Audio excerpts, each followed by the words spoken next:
Job roll. ಈಗ fitter general ಅಂದ್ರೆ ನಮ್ಮ ಟ್ರೇಡ್ ಏನಿದೆ NSQF level 5 fitter,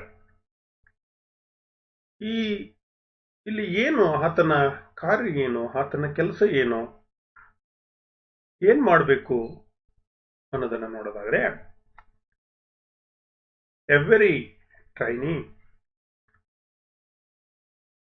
to sizes of metal parts to close tolerance and fits and assemble them using hand tools for productions or repairs of machines or other metal products. ಇಲ್ಲಿ ತರಬೇತಿಯನ್ನ ಪಡಿತಕ್ಕಂಥ fitter trade ನಲ್ಲಿ ತರಬೇತಿಯನ್ನ ಪಡಿತಕ್ಕಂಥ ತರಬೇತಿದಾರನಿಗೆ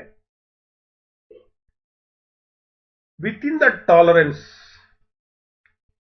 ಏನಿದೆ, interchangeability ಅಂತ ನಾವೇನು ಕರಿತೀವಿ, ಆ tolerance ಒಳಗಡೆಗೆ ಅಸೆಂಬ್ಲಿಯನ್ನ ಮಾಡ್ತಕ್ಕಂಥದ್ದು, hand tools ಗಳನ್ನ ಬಳಸಿ ಕೆಲಸವನ್ನ ಮಾಡ್ತಕ್ಕಂಥದ್ದು,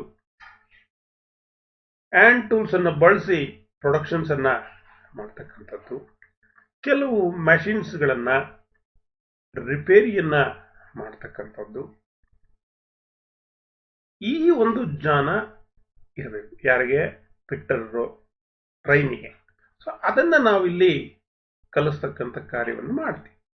and also to study the drawing to understand specifications of different parts, fittings are assembles to made and their functions, they select materials, appropriate tool and equipments to carry out their work.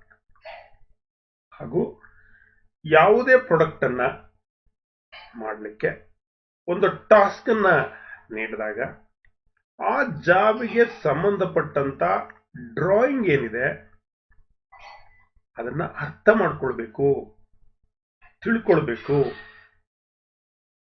ಗುರುತಿಸ್ಬೇಕು. ಆ ಪಾರ್ಟ್ಗಳನ್ನ, different parts ಅನ್ನ specify ಮಾಡೋದು ಗೊತ್ತಿರಬೇಕು, assemble ಮಾಡೋದು ಮತ್ತೆ assemble functions ಹೇಗಾಗುತ್ತೆ, ಕಾರ್ಯ ಹೇಗೆ ನಿರ್ವಹಿಸುತ್ತೆ ಅನ್ನೋದು ಗೊತ್ತಿರಬೇಕು. ಮತ್ತೆ ಆ ಒಂದು ಕೆಲಸಕ್ಕೆ ಬೇಕಾದಂತ ಮೆಟೀರಿಯಲ್ಸ್ಗಳನ್ನ, ಕಚ್ಚಾ ಪದಾರ್ಥಗಳನ್ನ, ಟೂಲ್ಸ್ ಅಂಡ್ ಇಕ್ವಿಪ್ಮೆಂಟ್ಸ್ ಅನ್ನ ಬಳಸ್ಕೊಂಡು ಕೊಟ್ಟಿರ್ತಕ್ಕಂಥ ಟಾಸ್ಕ್ ಅಂದ್ರೆ ವರ್ಕ್ ಅಂದ್ರೆ ಜಾಬ್ ಅನ್ನ ಮಾಡಬೇಕು. ಅದು ಇಲ್ಲಿ ಪಿಟ್ಟರ್ ಟ್ರೈನಿಯ ಜಾಬ್.